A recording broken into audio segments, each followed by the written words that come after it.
ఒకసారి శిష్యుడు గురువుగారిని ఇలా అడిగాడు. గురుదేవా, పాపకర్మలు చేసేవారికి, పుణ్యకర్మలు చేసేవారికి ఇద్దరికీ మృత్యువు నిశ్చితమైనప్పుడు ఇక దాన ధర్మాలు, వ్రతోపవాసాలు, పూజా సేవలు చేయటం ఎందుకు గురుదేవా అని. ఇది విని గురువుగారు, నాయనా, ఇద్దరికీ మృత్యువే, కానీ మృత్యు పరిణామం వేరువేరుగా ఉంటుంది అని ఇలా చెప్తున్నారు. పిల్లి తన దంతాలతో ఎలుకను పట్టుకున్నప్పుడు దాన్ని చంపేస్తుంది. అదే పిల్లి తన పిల్లని అవే దంతాలతో పట్టుకొని దానికి ఏమాత్రం నొప్పి తగలకుండా సున్నితంగా పట్టుకొని దాన్ని సురక్షితమైన స్థానానికి తీసుకెళ్తుంది. చూసావా?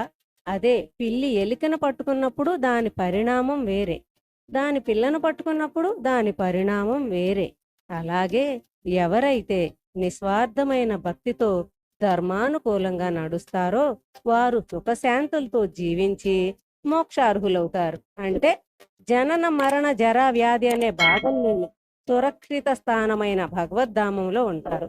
కాని ఎవరైతే మాకంతా తెలుసు అని ధర్మ విరుద్ధంగా వారి ఇష్టం ప్రకారంగా నడుస్తారో వారు అనేక బాధలను అనుభవిస్తూ జనన మరణం అనే చక్రంలో పడి 84 లక్షల యోనులను తిరుగుతూ ఉంటారు అని వివరించారు. ఇది విని ఆ శిష్యుడు గురువుగారికి నమస్కరించి గురువుగారి ఆదేశ పాలనలో ధర్మానుకూలంగా నడిచి మోక్షార్హుడయ్యాడు.